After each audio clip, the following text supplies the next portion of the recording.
السلام علیکم ورحمۃ اللہ تعالی وبرکاتہ۔ نحمده ونصلي ونسلم على رسوله الكريم اما بعد فاعوذ باللہ من الشیطان الرجیم بسم اللہ الرحمن الرحیم ان اللہ وملائکتہ یصلون علی النبی یا ایہا الذین آمنوا صلوا علیہ وسلموا تسلیما اللہم صل علی سیدنا ومولانا محمد معدن الجود والکرم وآلہ الکرام وابنہ الکریم وبارک وسلم صلاۃ وسلاما علیک یا رسول اللہ صلی اللہ تعالی علیہ وسلم۔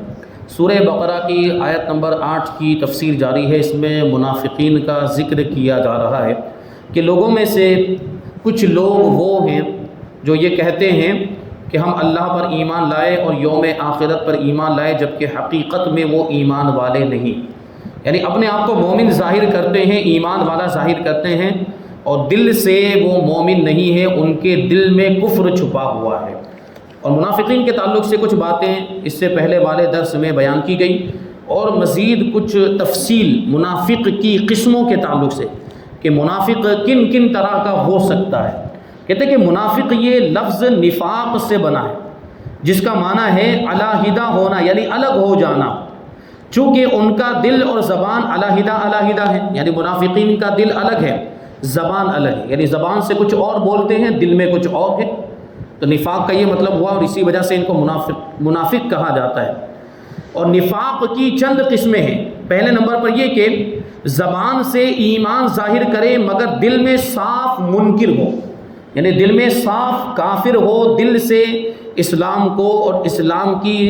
چیزوں کو، اسلام سے تعلق رکھنے والی چیزوں کو، ضروریات دین کو نہ مانتا ہو، ان کا انکار کرتا ہو دل سے، تو اس کو یہ منافق کی پہلی قسم ہے۔ اور دوسری قسم یہ ہے کہ زبان سے ایمان ظاہر کرے مگر دل میں صاف منکر نہ ہو بلکہ مذبذب ہو۔ کیا مطلب ہوا کہ اپنے آپ کو مومن کہتا ہے لیکن دل میں ایمان کے تعلق سے شک ہے، تردد ہے، وہ ہم لوگ کہتے ہیں نا ڈھچو پچو، اس طرح کا معاملہ ہے، اس کا یقین نہیں ہے دل کے اندر، تو اپنے آپ کو مومن تو کہہ رہا ہے لیکن دل میں یقین نہیں، تو دل میں بھی تو یقین ہونا چاہیے، دل میں بھی تو ایمان ہونا چاہیے، مضبوط ایمان ہونا چاہیے۔ اور تیسری قسم یہ ہے کہ زبان سے اسلام کا اقرار کرے اور دل میں بھی تصدیق ہو، یعنی دل سے بھی مانتا ہو مگر دنیا کی محبت اس پر ایسی غالب آ گئی کہ دنیاوی نفع کو ایمان پر مقدم سمجھتا ہو، دنیا کے فائدے کو ایمان پر، یعنی ایمان سے پہلے سمجھتا ہے، دنیا کے فائدے کو دیکھتا ہے، اور اسلام کو نقصان پہنچے تو پہنچے، اس کو کوئی فرق نہیں پڑتا۔ دنیا کے لیے لشکر اسلام کا مقابلہ اور اہل اسلام کی بربادی اور دین کی مذمت اور برائی اس کے نزدیک کچھ مشکل نہیں۔ یہ جو کافر چاہے چند پیسے دے کر اس سے ہر برا بھلا کام کرا لے، یہ تینوں قسم کے لوگ سخت ترین کافر ہیں اور جہنم کے سب سے نچلے طبقے میں رہیں گے۔ اور چوتھی قسم یہ ہے کہ جو ایسا بے حیا تو نہ ہو مگر اس کا قول حال کے مطابق نہ ہو، یعنی اس کی بات اس کی حالت کے مطابق نہ ہو، تو کیا ہو، یعنی زبان سے کچھ کہے اور دل میں کچھ رکھے۔ اس کو تقیہ کہتے ہیں، جو کہ شیعہ مذہب کا بڑا اصولی مسئلہ ہے، بنیادی مسئلہ ہے شیعہ مذہب کا۔ یہ شیعہ لوگ ایسے ہیں کہ آپ کے سامنے سنی بن جائیں گے، اپنے مذہب کو چھپائیں گے، وہ شیعہ ہیں، وہ آپ کو نہیں بتائیں گے۔ کچھ لوگ تو جو ظاہر ہیں تو وہ تو آپ کو پتہ ہی ہے، لیکن یہ نئے لوگوں کو جب پکڑتے ہیں تو اسی طرح دھوکہ دیتے ہیں، اسی طرح جو ہے ان کو گمراہ کرنے کی کوشش کرتے ہیں، اپنے آپ کو سنی بتائیں گے، پھر اس کو قریب کریں گے، پھر بعد میں اپنا عقیدہ ظاہر کرتے ہیں۔ تو یہ ہوتا ہے تقیہ، اپنے عقیدے کو چھپانا، اپنے مذہب کو چھپانا، یہ لوگ ایسا کرتے ہیں شیعہ لوگ۔ اور یہ مذہب اور یہ فرقہ اس وقت بہت زیادہ پھیل رہا ہے، اس سے بہت زیادہ آگاہ رہنے کی ضرورت ہے، خبردار رہنے کی ضرورت ہے، الرٹ رہنے کی ضرورت ہے، کیونکہ یہ کسی بھی بھیس میں آئیں گے، آپ کے خیر خواہ بن کر آئیں گے، آپ کے ہمدرد بن کر آئیں گے، اور سب سے بڑا جو ان کا پھندا اور جال ہے وہ کیا ہے، اہل بیت اطہار کی عقیدت و محبت، یہ اس کا نام لے کر آئیں گے۔ اہل بیت اطہار سے محبت کرنے والے ہیں ہم لوگ، آل رسول سے محبت کرنے والے ہیں، مولا کائنات سے محبت کرنے والے، تو کیا ہم نہیں ہیں؟ کیا ہم اہل بیت سے محبت نہیں کرتے؟ کیا ہم آل رسول سے محبت نہیں کرتے؟ کیا ہم حضرت علی سے محبت نہیں کرتے؟ ہم تو کرتے ہیں، یقیناً کرتے ہیں، بلکہ ہم تو اہل بیت کی محبت کو اپنی نجات کا ذریعہ سمجھتے ہیں۔ یہ ہمارا معاملہ اور یہ ہمارا عقیدہ ہے۔ تو اس طرح کے لوگوں کی باتوں میں آنے کی ضرورت نہیں ہے، یہ ہمارے علاقے میں بھی بہت زیادہ پھیل رہے ہیں۔ آپ حضرات جو یہاں تشریف لائے ہیں اس پر توجہ دیں اپنے آپ کو بھی بچائیں، اپنے دوست و احباب، اپنے رشتہ داروں کو بھی ایسے لوگوں سے بچائیں۔ ایسے لوگوں کے ساتھ اٹھنا بیٹھنا بھی نہیں چاہیے، کھڑے بھی نہیں رہنا چاہیے، کیونکہ یہ ان کی باتیں ویسے ہی ہوتی، وہ تھوڑی گفتگو، سلام خیر خیریت پوچھا پھر اسی پر آ جائیں گے۔ یہ تقیہ ہوتا ہے، آپ کے ہمدرد بن کے پھر آپ کو پھنسانے کی کوشش کریں گے۔ اس طرح جو ہے کہ یہ عقیدہ ڈالا جاتا ہے اور اس طرح لوگوں کو گمراہ کرنے کی کوشش کی جاتی ہے۔ تو یہ شیعہ مذہب کا بنیادی اصول ہے کہ وہ تقیہ کرتے ہیں، اپنے مذہب اور عقیدے کو چھپاتے ہیں، سنی بن کے لوگوں کے سامنے آتے ہیں۔ اس قسم کا نفاق بھی منافقین کا ہی طریقہ تھا،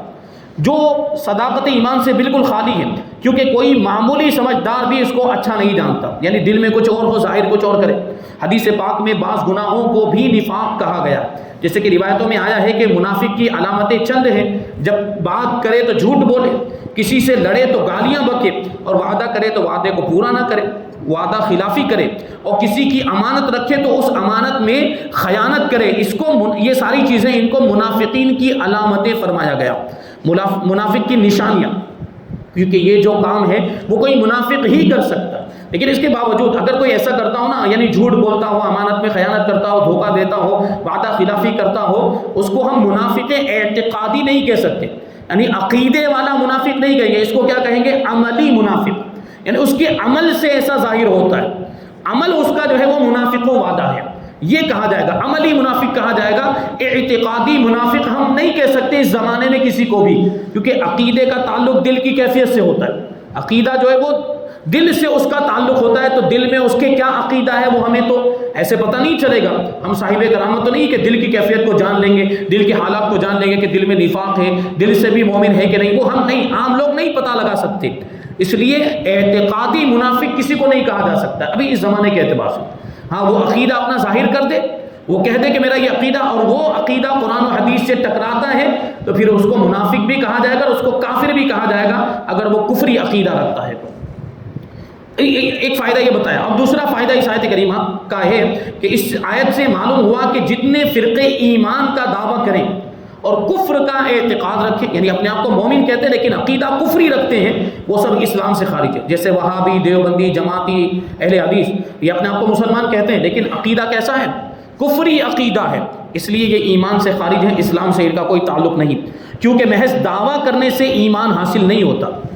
آدمی اپنے آپ کو 1000 مرتبہ مومن کہتا رہے، آدمی اپنے آپ کو 1,00,000 مرتبہ مسلمان کہتا رہے، لیکن عقیدہ اسلام کے خلاف ہے، عقیدہ کفری ہے، تو مسلمان کیسے ہو سکتا ہے؟ وہ ایمان والا کیسے ہو سکتا ہے؟ نہیں ہو سکتا، یہی بات ہے بنیادی۔ تیسرا فائدہ یہ حاصل ہوا کہ منافقوں کو من الناس کہا گیا۔ کچھ لوگ ایسے ہیں، یہ آیت کریمہ میں آیا، کچھ لوگ ایسے ہیں، مطلب کیا ہے کہ ان کی کوئی بھی اہمیت نہیں ہے کہ ان کا تذکرہ بھاری بھرکم الفاظ کے ساتھ کیا جائے، معمولی لوگ ہیں، کچھ لوگ۔ ظاہر سی بات ہے کہ جو منافق ہیں وہ کافر ہیں، بلکہ کافروں کی بدترین قسم میں اس کا شمار ہوتا ہے، تو اس کی کوئی حیثیت ہی نہیں، اس کی کوئی اوقات ہی نہیں، تو اس کو یہ ذلت والے الفاظ کے ساتھ ہی ذکر کیا جائے گا۔ کچھ لوگ ایسے ہیں، کچھ معمولی لوگ ایسے ہیں، تو یہاں پر من الناس فرمایا، جس میں اس طرف اشارہ ہے کہ یہ لوگ فقط صورت میں تو مسلمان ہیں لیکن انسانی کمالات اور صفات سے ایسے خالی ہیں کہ ان کا ذکر کسی خوبی سے نہیں کیا جاتا، کوئی خوبی ان کی ذکر نہیں کی جاتی۔ ہاں یہ کہا جاتا ہے کہ وہ بھی آدمی ہے، بس آدمی ہے، انسان ہے، بس یہ کہا جائے گا، جس سے معلوم ہوا کہ کسی کو صرف بشر کہنے میں اس کے فضائل و کمالات کے انکار کا پہلو نکلتا ہے، لیکن یہاں پہ لوگ ان کو صرف کیا کہا گیا؟ منافقین کو، یہ منافقین کو ان کی توہین اور ان کی تذلیل کے طور پر یہ کہا گیا کہ کچھ لوگ ایسے ہیں، یعنی لوگ کہا گیا، یعنی کوئی حیثیت نہیں، کوئی اوقات نہیں، تو صرف انسان کہنا اور صرف بشر کہنا، اس سے بھی سامنے والا جس کو وہ کہا جا رہا ہے اس کے کمالات اور اس کی خوبیوں کے انکار کا پہلو نکلتا ہے۔ آپ کا ذہن گیا، یہ وہابیوں کا عقیدہ ہے، معاذ اللہ، ان کے مولویوں نے یہ کتابوں میں لکھا ہے کہ ہمارے آقا تو ہمارے جیسے ہی بشر ہے، ہمارے جیسے ہی انسان ہے، معاذ اللہ، یعنی کیا مطلب؟ وہ ہماری طرح کھاتے پیتے، ہماری طرح اٹھتے بیٹھتے سوتے جاگتے ہیں، ہماری طرح چلتے پھرتے ہیں، تو ہمارے جیسے ہی انسان ہیں، ہمارے جیسے ہی بشر ہیں، گویا کہ یہ ثابت کرنا چاہتے ہیں کہ اور دوسرا کوئی کمال حاصل نہیں اور دوسری کوئی خوبی نہیں، معاذ اللہ۔ تو اس سے بھی گستاخی کا پہلو نکلتا ہے، اسی وجہ سے علماء کرام نے اس پر گرفت فرمائی کہ یہ جو کہتے ہیں یہ تو کافروں کی بولی ہے، اور کافروں نے بھی اگلے انبیاء کرام جو گزرے ہیں ان سے اکثر کافروں نے اسی طرح کی باتیں کہی تھی کہ آپ تو ہمارے جیسے انسان ہیں، کوئی معجزہ ہو تو معجزہ دکھاؤ تو ہم مانیں، کوئی ایسی بات دکھاؤ جو خلاف عادت ہو تب ہم مانیں، ورنہ آپ تو ہمارے جیسے بشر ہیں، آپ تو ہمارے جیسے انسان ہیں۔ یہ ان لوگ، یہ پرانے کافروں کی بولیاں، یہ ابھی یہ بولتے ہیں وہابی دیوبندی، ان کی کتابوں میں یہ بات لکھی ہوئی ہے۔ تو اسی کو کہتے ہیں کہ صرف بشر کہنے میں، صرف انسان کہنے میں اس کے فضائل و کمالات کے انکار کا پہلو نکلتا ہے۔ اسی لیے قرآن پاک میں جا بجا انبیاء کرام کے بشر کہنے والوں کو کافر کہا گیا، کیونکہ وہ جو انبیاء کرام کو بشر کہتے تھے نا تو وہ توہین کی نیت سے کہتے تھے کہ آپ تو ہمارے جیسے ہی انسان ہیں، یعنی کیا آپ کے پاس کوئی فضیلت تو نہیں ہے، آپ کے پاس کوئی کمال نہیں، جیسے ہم ہیں ویسے آپ ہیں، تو آپ کو ہم نبی کیسے مان لیں؟ یہ کفار کہا کرتے تھے، اور یہی بولی آج کے وہابی دیوبندی بھی بولتے ہیں، کیونکہ دراصل یہ لفظ انبیاء کرام کی شان میں ادب سے دور اور کفار کا دستور ہے۔ صرف بشر کہنا یہ کفار کا طریقہ ہے، تو یہ بات بھی معلوم ہوئی۔ اور آگے ہے چوتھا فائدہ کہ ان آیتوں سے معلوم ہوا کہ کھلے کافر سے منافق کافر بدتر ہے، یعنی اس سے بھی زیادہ برا ہے۔ کھلے ہوئے کافر سے برا ہے کون؟ منافق،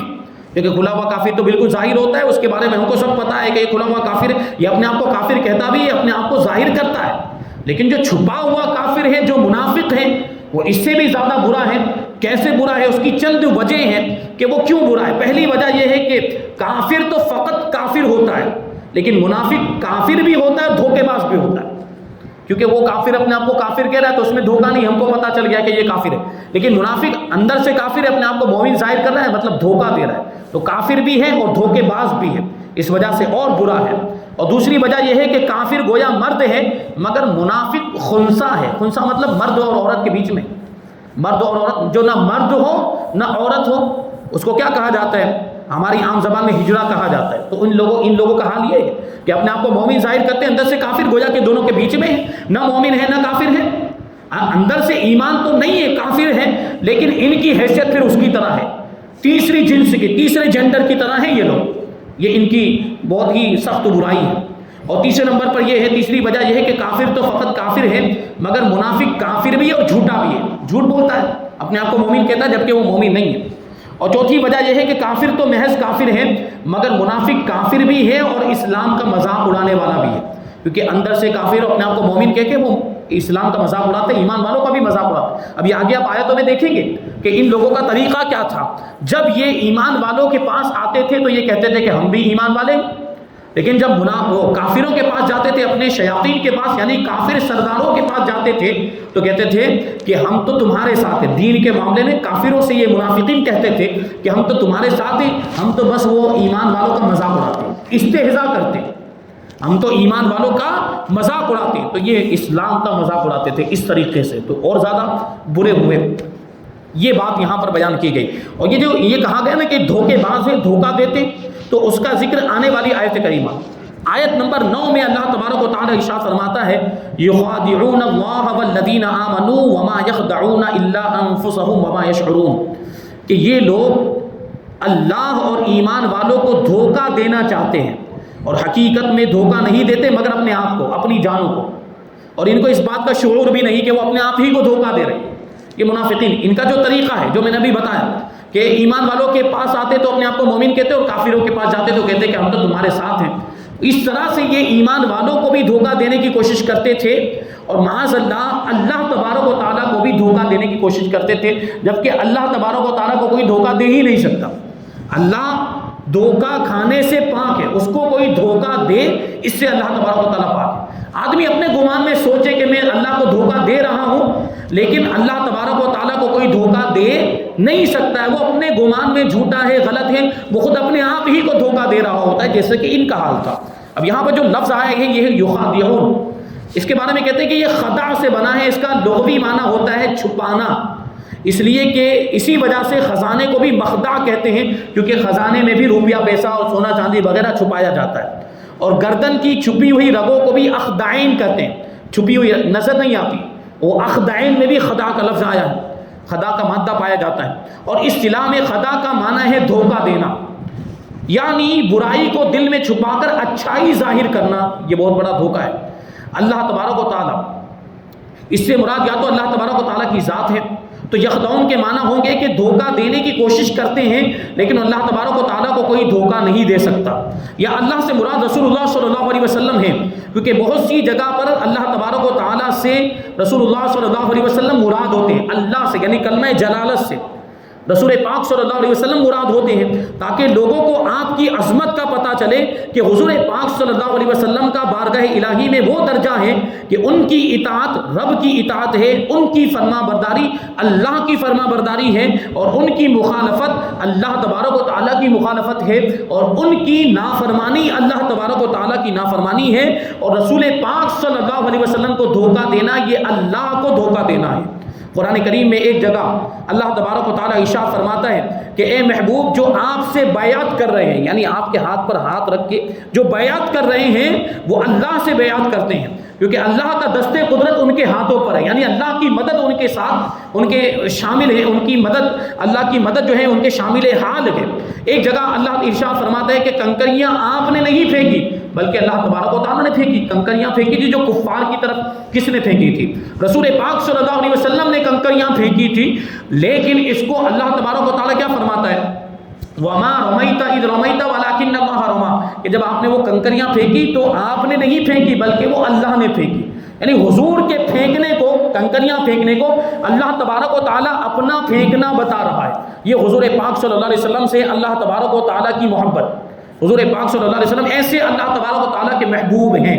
کہ اللہ تبارک و تعالیٰ حضور کی اطاعت و فرما برداری کو اپنی اطاعت و فرما برداری بتاتا ہے، اور حضور کی نافرمانی اور مخالفت کو اپنی نافرمانی اور مخالفت بتاتا ہے. اسی طرح اس آیت کریمہ میں جو یہ فرمایا گیا کہ منافقین اللہ کو دھوکہ دینا چاہتے ہیں، اس کا مطلب یہ کہ رسول اللہ صلی اللہ علیہ وسلم کو دھوکہ دینا چاہتے ہیں. یعنی مطلب کیا ہوا کہ رسول اللہ صلی اللہ علیہ وسلم کو دھوکہ دینا یہ اللہ کو دھوکہ دینے کے برابر ہے، اور اللہ تبارک و تعالیٰ کو کوئی دھوکہ نہیں دے سکتا. یہ اپنے گمان میں سوچتے ہوں گے کہ رسول کو کچھ پتہ نہیں چلتا، نبی کو کچھ پتہ نہیں چلتا، ہم ان کے سامنے جاتے ہیں، اپنے آپ کو مومن کہتے ہیں، دل میں ایمان چھپائے رکھتے ہیں، پھر بھی حضور کو کچھ پتہ نہیں چلتا. معاذ اللہ یہ اپنی محفلوں میں اس طرح کی باتیں بھی کرتے تھے کہ دیکھو ہم ان کے ساتھ اس طرح کا مذاق کرتے ہیں، ہم مومن بن کے جاتے ہیں اور دل میں کفر چھپائے رہتے ہیں اور محمد صلی اللہ علیہ وسلم کو پتہ نہیں چلتا. تو ان کی اس بات کو بھی پروردگار عالم نے غلط ثابت کر دیا، اور ایک ایک منافق کے نفاق پر نبی پاک صلی اللہ علیہ وسلم کو اطلاع عطا فرما دی کہ کون کون منافق ہے. لوگوں میں جتنے بھی منافقین تھے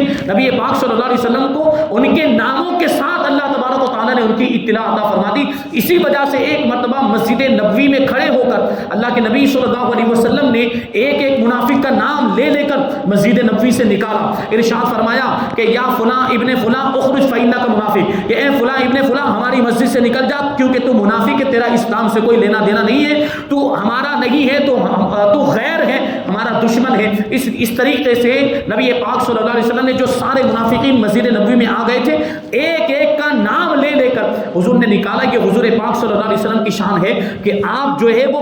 چھپے ہوئے کفر کو بھی جانتے تھے. اللہ تبارک و تعالیٰ نے آپ کو چھپے ہوئے نفاق پر بھی اطلاع عطا فرما دی تھی، اسی وجہ سے تو نام لے لے کر ان کو مسجد نبوی سے نکالا. تو یہ دھوکہ دینے کی کوشش کرتے تھے، لیکن حقیقت میں دھوکہ اپنے آپ ہی کو دے رہے تھے. اور اپنے آپ کو کیسے دھوکہ دے رہے تھے؟ کہ کیونکہ یہ دھوکہ دینے کا وبال ان کے اوپر ہی ہوگا. یہ جو کوشش کر رہے ہیں اس کا وبال انہیں کو بھگتنا پڑے گا، اور اس کی وجہ سے عذاب میں یہی مبتلا ہوں گے منافقین.